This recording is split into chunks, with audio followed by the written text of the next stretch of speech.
Biology is just a small physical difference, just to facilitate one aspect, continuation of human race, isn't it? Otherwise we could all be made one way. If there was no need, if some seeds fell out of your ears and children would come out, then we wouldn't need this difference. So this difference is to accommodate one aspect of life. If you and me are not connected in that aspect of life, I have no business what you got on your body. Yes? You have no business what is me, and I have no business what is you.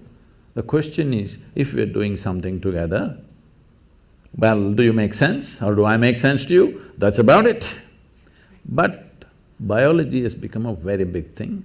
One reason in the working spaces and, work areas, I think this is only in America, maybe this is the second generation of women.